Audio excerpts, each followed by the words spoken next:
নমস্কার বন্ধুরা, জয় মা কালী ধর্মীয় পোর্টালে আপনাদের স্বাগতম।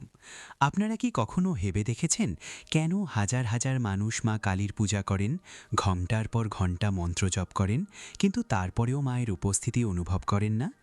অন্যদিকে দক্ষিণেশ্বরের একজন সাধারণ পুরোহিত শ্রী রামকৃষ্ণ পরমহংস মায়ের সঙ্গে ঠিক সেভাবেই কথা বলতেন যেভাবে একজন পুত্র তার মায়ের সঙ্গে কথা বলে। সেই রহস্যটা কি ছিল? তিনি কোন নাম জপ করতেন? কোনো গোপন বীজমন্ত্র ছিল নাকি অন্য কিছু? আজ আমরা শাস্ত্রের পাতায় নয়, বরং রামকৃষ্ণ কথামৃত নামে পরিচিত অভিজ্ঞতার মহাসাগরে ডুব দেব। আজ আমরা শিখব কিভাবে মায়ের প্রিয় হওয়া যায় এবং জপ করার সঠিক ও প্রামাণিক উপায়। আপনি যদি সত্যিই মাকে আহ্বান করতে চান, তবে এই ভিডিওটি আপনার জীবনের গতিপথ বদলে দিতে পারে। আসুন ভক্তির এই দরজাটি খুলি। বন্ধুরা, মূল বিষয়ে কোন মন্ত্র জপ করতে হবে আসার আগে আমাদের প্রথমে সেই ক্ষেত্র প্রস্তুত করতে হবে যেখানে ভক্তির বীজ বপন করা হবে। আপনি এবং আমি প্রায়শই একটি ভুল করি। যখনই আমরা আধ্যাত্মিক সাধনা শুরু করি, আমাদের প্রথম প্রশ্নটি হয়, নিয়মগুলো কি কি? আমার কি লাল পোশাক পরা উচিত? আমার কি উত্তর দিকে মুখ করে থাকা উচিত? জপমালা কি রুদ্রাক্ষের হবে নাকি স্ফটিকের? আমরা বাহ্যিক জাঁকজমক ও আড়ম্বরে এতটাই মগ্ন হয়ে পড়ি যে আসল সারমর্ম ভুলে যাই। শ্রীরামকৃষ্ণ পরমহংসের জীবন আমাদের এক গভীর সত্য শিক্ষা দেয়। আমাদের একটি পুরনো প্রবাদ আছে, মন যদি শুদ্ধ হয় তবে কলসিতে গঙ্গা থাকে। এর অর্থ গভীর। আপনার মন যদি শুদ্ধ হয় তবে আচার অনুষ্ঠান গৌণ হয়ে পড়ে। পরমহংসদেব বলতেন যে যতক্ষণ আপনার মন শুদ্ধ এবং বিক্ষেপ মুক্ত থাকে, ততক্ষণ আপনি মোক্ষ লাভ করতে পারেন। আপনি যতই জটিল সংস্কৃত মন্ত্র জাপ করুন না কেন, তা নিশকই শব্দচাতুরী। ভাবুন তো, একটি ছোট শিশু তার মায়ের জন্য কাঁদছে। সে কি ব্যাকরণের কথা ভাবে? সে কি তার কান্নার সুরের কথা ভাবে যাতে তার মা তাড়াতাড়ি চলে আসে? না, তার আর্তনাদ সরাসরি তার আত্মা থেকে আসে। রামকৃষ্ণ বলতেন যে মা কালী হলেন বিশ্বজননী। তিনি তন্ত্রের জটিল নিয়মকানুন চান না, তিনি ভক্তি চান। আজকের আধুনিক গুরুরা আপনাকে ভয় দেখান, বলেন যে কালী মন্ত্রের ভুল উচ্চারণ করলে সর্বনাশ হবে। কিন্তু পরমহংসদেবের দৃষ্টিভঙ্গি ছিল সম্পূর্ণ ভিন্ন এবং বৈপ্লবিক। তিনি বলেছিলেন যে কোনো ভক্ত যদি ভালোবেসে চিনিকে চিনি বলে ডাকে বা মিষ্টতা শব্দটি সঠিকভাবে উচ্চারণ করতে ব্যর্থ হয়, তাহলেও কি মা তাকে রুটি দেবেন না? একজন মা জানেন সন্তান কি চাইছে। অতএব প্রথম পদক্ষেপ হলো মন থেকে ভয় দূর করা। মা কালী ভয়ের কারণ নন, তিনি ভয়ের বিনাশকারী। আধ্যাত্মিক সাধনার সবচেয়ে গুরুত্বপূর্ণ উপাদান হল বিক্ষেপ, চঞ্চলতা এবং জ্ঞান অর্জন। রামকৃষ্ণ প্রায়শই একটি উদাহরণ দিতেন। একজন চোরের কথা ভাবুন। সে জানে যে পাশের ঘরে কোটি কোটি টাকার সোনা রাখা আছে এবং মাঝখানে কেবল একটি পাতলা দেয়াল রয়েছে। সেই চোর কি ঘুমাতে পারবে? সে কি শান্তিতে ঘুমাতে পারবে? না। তিনি সারা রাত ধরে সেই প্রাচীরটি কিভাবে ভাঙবেন তার পরিকল্পনা করবেন। তার মন উদ্বিগ্ন থাকবে এই ভেবে তিনি কখন সেই সোনা পাবেন। পরমহংসদেব জিজ্ঞাসা করবেন, ঈশ্বরের জন্য তোমারও কি সেই একই আকুলতা আছে? আমরা বলি আমরা ঈশ্বরকে চাই, কিন্তু আমাদের আধারিকাগুলো ভিন্ন। আমরা চাই চাকরি, টাকা, সমাজে সম্মান এবং শেষে যদি একটু সময় বাকি থাকে, মা কালীর নামে দুটি ধূপকাঠি। বন্ধুরা, একেই বলে ব্যবসা, আধ্যাত্মিক সাধনা নয়। রামকৃষ্ণ পরমহংসের জীবনের কথা ভাবুন। যখন তিনি দক্ষিণেশ্বর কালী মন্দিরের পুরোহিত হয়েছিলেন, তখন পূজার রীতিনীতি সম্পর্কে তার তেমন জ্ঞান ছিল না। লোকেরা বলতো, এ এক পাগল পুরোহিত, সে মন্ত্র জানে না। কিন্তু যখন সন্ধ্যা নামত এবং মন্দিরের ঘণ্টা বেজে উঠত, রামকৃষ্ণদেবের মুখ অশ্রুতে ভিজে যেত। তিনি মাটিতে মুখ ঘষে কাঁদতেন, মা, আরও একটি দিন চলে গেল আর তুমি এলে না। তোমার দর্শন ছাড়া আমার আরও একটি দিন নষ্ট হলো। এই আকুতি, সময়ের প্রবাহের এই যন্ত্রণা, এটাই সেই প্রকৃত মন্ত্র যা মাকে আকর্ষণ করে। আপনি কি আপনার নিজের উপাসনায় কখনো এমনটা অনুভব করেছেন? প্রার্থনা করার সময় আপনি কখনো নিজের চোখের দিকে তাকিয়েছেন কিনা তা মন্তব্যে জানান। আপনার চোখ থেকে কি অজান্তেই জল গড়িয়ে পড়েছে? যদি তাই হয়, তবে বুঝুন যে আপনি সঠিক পথেই আছেন। আমাদের আরেকটি প্রবাদ আছে, দেশ যেমন পোশাকও তেমন। কিন্তু আধ্যাত্মিকতার ক্ষেত্রে এটি বদলে যায়। যেমন দর্শন তেমন সৃষ্টি। আপনি যদি মা কালীকে একজন উগ্র, ক্রুদ্ধ দেবী হিসেবে দেখেন, যিনি ভুল করলে শাস্তি দেন, তবে তিনি আপনার কাছে তেমনই হয়ে উঠবেন। কিন্তু যদি পরমহংসদেবের মতো আপনি তাকে আপনার নিজের মা হিসেবে দেখেন, যিনি তার সন্তানের প্রতিটি ভুল ক্ষমা করে দেন, তবে আপনার আধ্যাত্মিক সাধনা অনেক সহজ হয়ে যাবে। পরমহংসদেব শুদ্ধিকরণ সম্পর্কে একটি খুব সুন্দর কথা বলেছেন। লোকেরা বলে যে প্রথমে আমাদের পাপ ধুয়ে ফেলতে হবে, মিথ্যা বলা বন্ধ করতে হবে, চুরি করা বন্ধ করতে হবে এবং তারপরে মায়ের নাম নিতে হবে। এটা অনেকটা এমন বলার মতো যে ঢেউ শান্ত হলেই আমি সমুদ্রে স্নান করতে যাব। ঢেউ কখনো শান্ত হবে না এবং আপনিও কখনো স্নান করতে পারবেন না। আপনি যে অবস্থাতেই থাকুন না কেন, মাকে ডাকতে শুরু করুন। মায়ের নামই সেই সাবান যা আপনার নোংরা মনকে পরিষ্কার করবে। তার কাছে আগে থেকেই শুদ্ধ হয়ে যাওয়ার কোনো প্রয়োজন নেই। সুতরাং সাধনার প্রথম ধাপ হল নিজেকে সাধক বা তান্ত্রিক ভাবা বন্ধ করা। নিজেকে একজন নিষ্পাপ শিশু ভাবুন। মেনে নিন যে আপনি কিছুই জানেন না। কোনো মন্ত্র নেই, কোনো তন্ত্র নেই, কোনো আচার অনুষ্ঠান নেই। আপনি শুধু ডাকতে জানেন। এই বিনীত মনোভাব অহংকারকে চূর্ণ করে দেয়। আর মনে রাখবেন, মা কালী সেখানেই বাস করেন যেখানে অহংকার বিনাশ হয়েছে। তার মাথার খুলির মালা এই প্রতীক বহন করে যে তিনি তার ভক্তদের অহংকার ছেদন করে নিজের গলায় ধারণ করেছেন, যাতে তারা সর্বদা তার নিকটবর্তী থাকতে পারে। পরবর্তী অংশে আমরা সেই নির্দিষ্ট পদ্ধতি সম্পর্কে জানব যার দ্বারা আমরা মায়ের প্রিয় পাত্র হতে পারি। পরমহংসদেব আমাদের কাছে যে বিড়াল ছানার রহস্য প্রকাশ করেছিলেন তা কি, এবং আমরা কি দীক্ষা ছাড়াই সেই গোপন নাম জপ করতে পারি? আমরা এই সমস্ত বিষয়ে গভীরভাবে অন্বেষণ করব।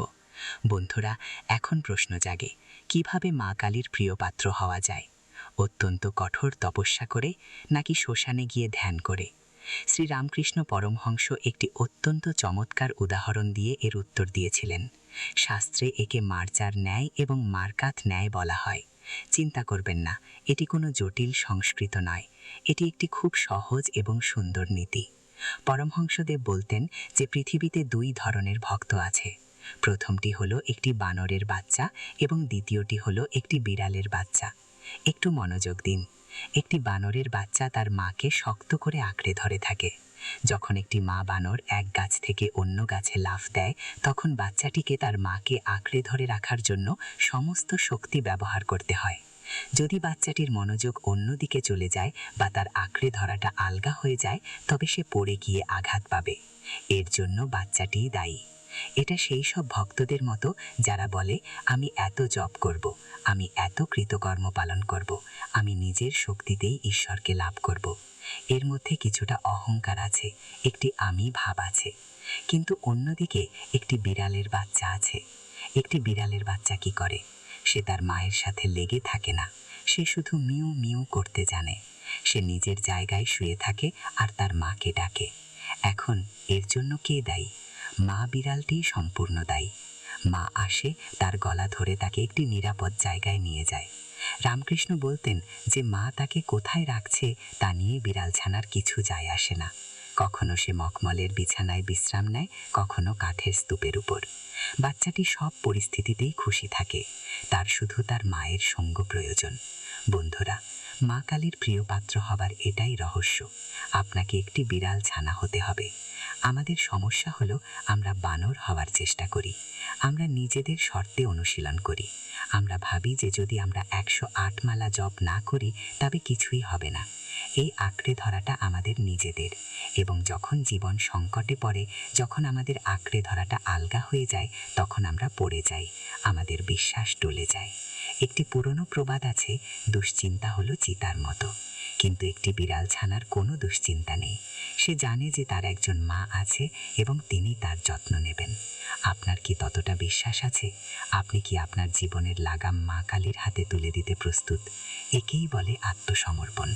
যখন আপনি মা কালীর সামনে বসেন, আপনি আপনার প্রজ্ঞা সমর্পণ করেন। তোমার জ্ঞান, তোমার পদমর্যাদা সব কিছু বাইরে রেখে এসো।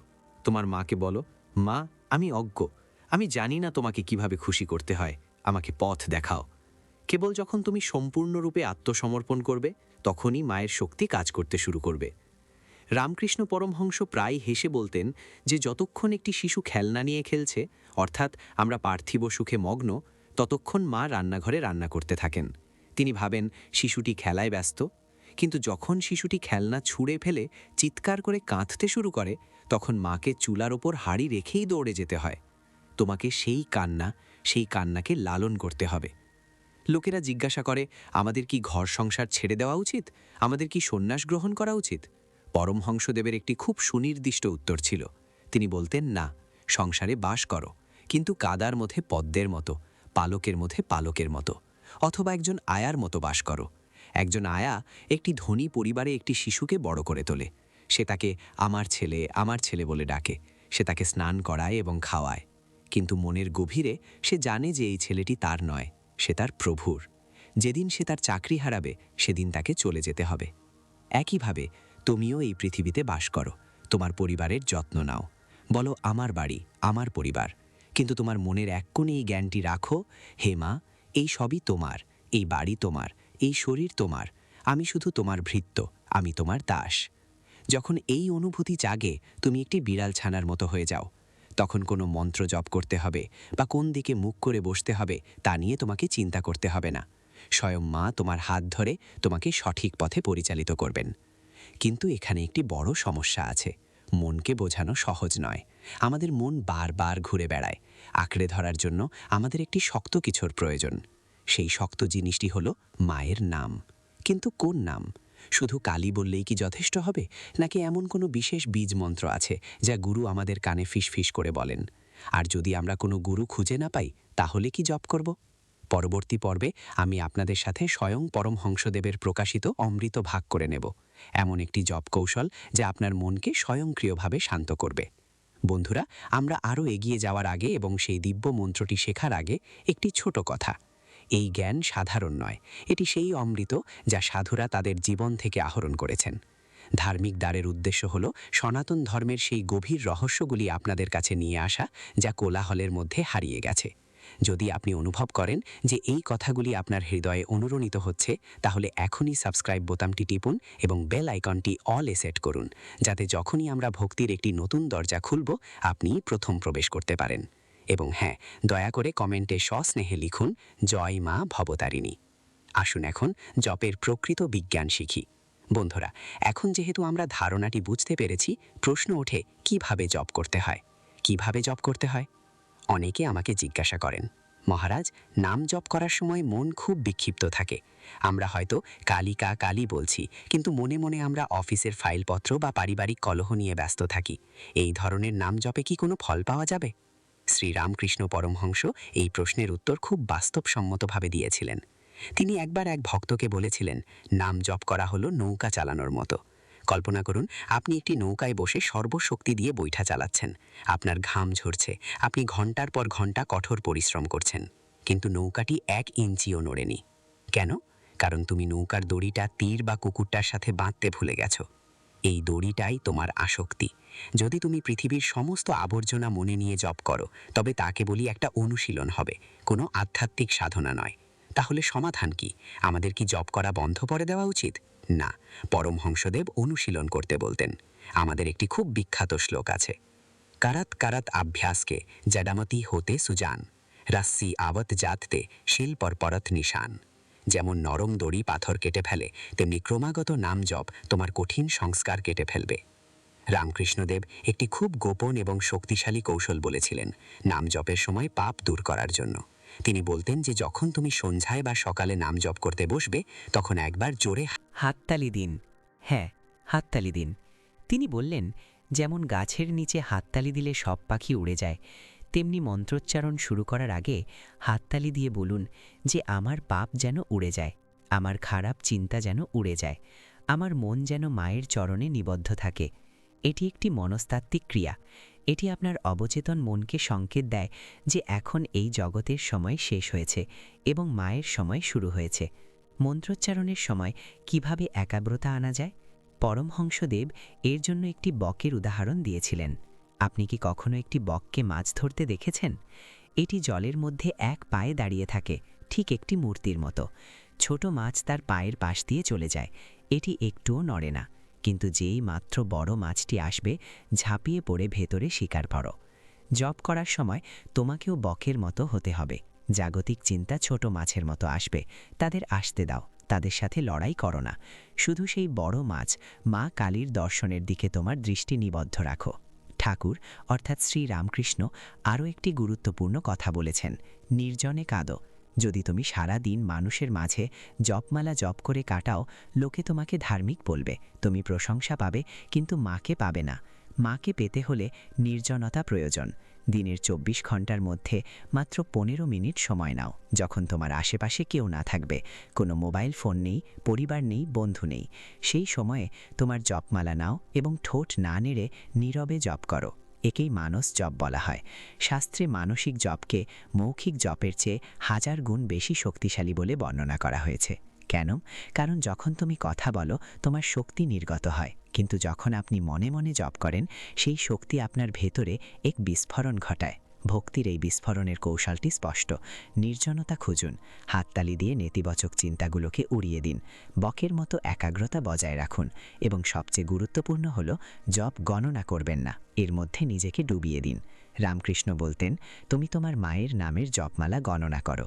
মায়ের সাথে কথা বলার সময় কেউ কি শব্দ গণনা করে? জপমালা শুধুমাত্র মনকে একাগ্র করার জন্য।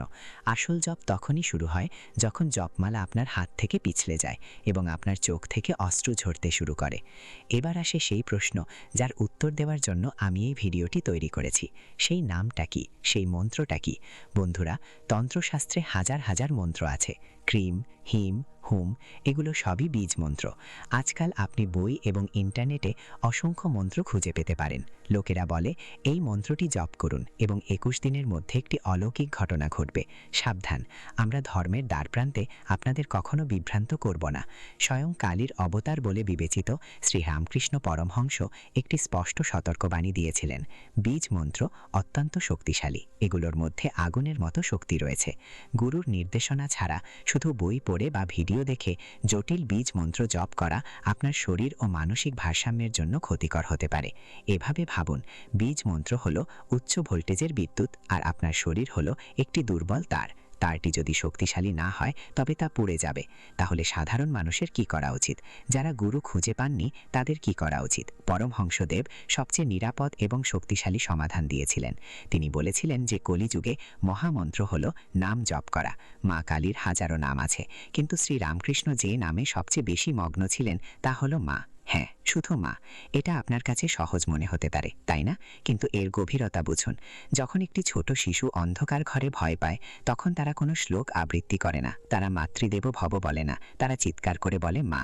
সেই একটি শব্দের মধ্যে তাদের সমগ্র সত্তা, তাদের সম্পূর্ণ বিশ্বাস রাখুন, তাদের সমস্ত ভয় এতেই আবদ্ধ থাকে। রামকৃষ্ণ বলতেন যে যদি আপনি আপনার হৃদয়ের গভীর থেকে আবেগের সাথে কেবল মা মা মা বলে ডাকেন তবে তা যে কোনো বীজ মন্ত্রের চেয়েও শক্তিশালী প্রভাব ফেলবে, কারণ এর সাথে প্রেম জড়িত এবং দেবী কালী প্রেমের অধীন, মন্ত্রের নয়। কিন্তু যদি আপনি এমন একটি নির্দিষ্ট মন্ত্র চান যা নিরাপদ এবং প্রমাণিত, তবে পরমহংসদেব এবং স্বামী বিবেকানন্দের ভক্তিদের মধ্যে একটি খুব জনপ্রিয় মন্ত্র আছে যা যে কেউ দীক্ষা ছাড়াই জপ করতে পারে। সেই মন্ত্রটি হল ওম শ্রী কালিকায় নমঃ। এই মন্ত্রটি মৃদু, এতে ক্রিমের মতো তীব্র গন্ধযুক্ত বীজ নেই, তাই এর কোনো পার্শ্ব প্রতিক্রিয়া নেই। আপনি এটি সকাল ও সন্ধ্যায় ব্যবহার করতে পারেন। আপনি যে কোনো অবস্থাতেই জপ করতে পারেন, স্নান করার পরে হোক বা স্নান না করেই হোক। পরমহংসদেব একটি মজার কথা বলতেন। তিনি বলতেন যে ঈশ্বরের অনেক নাম আছে। কেউ রাম নাম পছন্দ করেন, কেউ কৃষ্ণ, কেউ কালী। আমার ওপর কোনো নাম চাপিয়ে দেবেন না। যে নামটি আপনার হৃদয়ে অনুরণিত হয় সেটিই আপনার জন্য সবচেয়ে শক্তিশালী মন্ত্র। যদি আপনি মা কালীর প্রতিমায় প্রেম অনুভব করেন তবে তার নাম জপ করুন। কিন্তু পরমহংসদেবের দেওয়া একটি বিশেষ পরামর্শ হল গুরুভাব। যদি আপনাকে দীক্ষা দেওয়ার জন্য কোনো শারীরিক গুরু না থাকে তবে হতাশ হবেন না। শ্রী রামকৃষ্ণদেব বলতেন যে যারা বিপদে তাকে ডাকে স্বয়ং ঈশ্বরই তাদের গুরু হয়ে যান। আপনার আধ্যাত্মিক সাধনা শুরু করার আগে ভগবান শিবকে আপনার গুরু অথবা স্বয়ং শ্রী রামকৃষ্ণ পরমহংসকে আপনার গুরু হিসেবে বিবেচনা করুন। তাদের ছবির সামনে বসে বলুন, ঠাকুর, আমি অজ্ঞ, আপনিই আমার গুরু। এই মন্ত্রটি আমার কানে বলুন এবং তারপর ওম শ্রী কালিকায় নমঃ অথবা কেবল জয় মা কালী জপ করতে শুরু করুন। আমাদের দেশে একটি প্রবাদ আছে যে যাকো রাখে সাইয়া মার সাকে না কই, অর্থাৎ যদি মায়ের হাত আপনার মাথায় থাকে তবে গ্রহের গতিবিধি, তন্ত্রের নিয়ম বা পূজার ভুল আপনার কোনো ক্ষতি করতে পারে না। কথামৃত একটি খুব সুন্দর ঘটনা আছে। একবার এক ব্যক্তি রামকৃষ্ণদেবকে জিজ্ঞাসা করলেন, বাবা, আমি একজন গৃহস্থ, আমার সময় নেই, আমি কিভাবে এত দীর্ঘ পূজা করব? ঠাকুর হেসে বললেন, আপনি আমাকে পাওয়ার অফ অ্যাটর্নি দিন। সেই ব্যক্তি জিজ্ঞাসা করলেন, ঠাকুর কাকে বললেন? আপনি ঈশ্বরকে বলুন, হে প্রভু, আমি আমার সমস্ত ভালো মন্দ আপনার হাতে তুলে দিলাম। এখন আপনি জেনে গেলেন এবং আপনার কাজ হয়ে গেল। এই আত্মসমর্পণই সবচেয়ে বড় মন্ত্র। উপসংহার কি? কোন নাম জপ করা উচিত? সর্বোত্তম হল মা, পূর্ণ ভক্তি ও অশ্রু সহকারে। সহজ মন্ত্রগুলি হল ওম শ্রী কালিকায়ে নমঃ বা জয় মা। জটিল বীজমন্ত্রগুলি এড়িয়ে চলুন, যদি না কোনো যোগ্য গুরু সেগুলি আপনার কানে ফিস ফিস করে বলেন। মনে রাখবেন, একটি টিয়া পাখি রাম রাম জপ করে, কিন্তু যেইমাত্র একটি বিড়াল তার উপর ঝাঁপিয়ে পড়ে, সে তার ভাষা ভুলে গিয়ে আধো বুলি আধো কথা বলতে শুরু করে। আপনার ভক্তি টিয়া পাখির মতো হওয়া উচিত নয়, যা বিপদ দেখলেই উড়ে পালায়। আপনার ভক্তি একটি লোহার পেরেকের মতো হওয়া উচিত, যা একবার মা কালী নামক চুম্বকের সাথে লেগে গেলে আর কখনো আলাদা হয় না। পরবর্তী এবং শেষ অংশে আমরা ভিডিওটি শেষ করব এবং আপনাদের একটি বাড়ির কাজ দেব, যা আজ রাতেই আপনাদের আধ্যাত্মিক সাধনা শুরু করতে সাহায্য করবে। বন্ধুরা, ভিডিওর শেষে আমি আপনাদের শ্রী রামকৃষ্ণ পরমহংসের পক্ষ থেকে আরেকটি সতর্কবাণী দিতে চাই, যা খুব উপকারী হবে। আধ্যাত্মিক সাধনার সবচেয়ে বড় বাধা কি? ধৈর্যের অভাব। আমরা আজ একটি মন্ত্র জপ করতে চাই এবং কাল মাকে আমাদের সামনে দাঁড় করিয়ে রাখতে চাই। পরমহংসদেব একটি ভেজা দেশলাই কাঠির উদাহরণ দিতেন। একটি দেশলাই কাঠি যদি ভেজা থাকে, তবে দেশলাই বাক্সে যতই ঘষা হোক না কেন তা জ্বলবে না, শুধু ধোঁয়া বের হবে। একটি ভেজা দেশলাই কাঠি অর্থাৎ কাম, ক্রোধ এবং লোভে নিমজ্জিত মনকে শুকাতে হয়, এবং তা করার উপায় হল ত্যাগ ও সংযম। তাহলে আজ থেকে আপনার বাড়ির কাজ কি? আগামী 21 দিনের জন্য একটি রুটিন তৈরি করুন। কোনো বিস্তৃত আচার অনুষ্ঠান নয়, মাত্র 10 মিনিট। রাতে ঘুমাতে যাওয়ার ঠিক আগে চোখ বন্ধ করুন। কল্পনা করুন আপনি একটি ছোট শিশু এবং মা কালী আপনার বিছানার পাশে বসে আছেন। আপনার সারা দিনের কথা তাকে বলুন, আপনার ভুলগুলোর কথা তাকে বলুন এবং সহজভাবে তার সাথে কথা বলুন। কোনো মন্ত্র নয়, শুধু কথা। আপনি দেখবেন 21 দিনের মধ্যেই আপনি নিজের মধ্যে এক শান্তি ও স্থিরতা অনুভব করতে শুরু করবেন। এটি মায়ের উপস্থিতির প্রথম লক্ষণ। এখন ধার্মিক দোয়ার পরিবারের জন্য আজকের প্রশ্ন: আপনার আধ্যাত্মিক সাধনার সবচেয়ে বড় বাধা কি? আলস্য, অন্যমনস্কতা, নাকি সময়ের অভাব? নিচের কমেন্টে 1, 2 বা 3টি শব্দ লিখে আপনার সমস্যাটি জানান। আমরা পরবর্তী ভিডিওতে সেই সমস্যাটির সমাধান করার চেষ্টা করব। শ্রীরামকৃষ্ণের কথায় সমাধানটি খুঁজে নিন। তো বন্ধুরা, মা কালীর প্রিয় পাত্র হওয়ার রহস্যটি ছিল এটাই, সিংহ হয়ে নয়, বরং বিড়াল ছানা হয়ে। মনে রাখবেন, ধর্মদুয়ারের উদ্দেশ্য শুধু তথ্য প্রদান করা নয়, বরং আপনাকে সেই দুয়ারে নিয়ে যাওয়া যেখানে স্বয়ং ঈশ্বর 2 হাত বাড়িয়ে দাঁড়িয়ে আছেন। আজকের কথাগুলো যদি আপনার হৃদয়ের কোনো কোণ স্পর্শ করে থাকে, তবে অবশ্যই তা আপনার বন্ধু বা পরিবারের সদস্যদের সাথে ভাগ করে নেবেন। হয়তো এই ভিডিওটি তাদের জন্য একটি নতুন আলো হয়ে উঠবে। চ্যানেলটি সাবস্ক্রাইব করতে ভুলবেন না, কারণ আসছে অভিত যাত্রা শুরু হয়ে গেছে। শীঘ্রই আরেকটি দিব্য রহস্য নিয়ে আমাদের সাক্ষাৎ হবে। ততক্ষণ পর্যন্ত অহংকার ত্যাগ করে ভালোবাসা ও পূর্ণ শক্তিতে বলুন, জয় মা কালী, জয় শ্রীরামকৃষ্ণ। নমস্কার।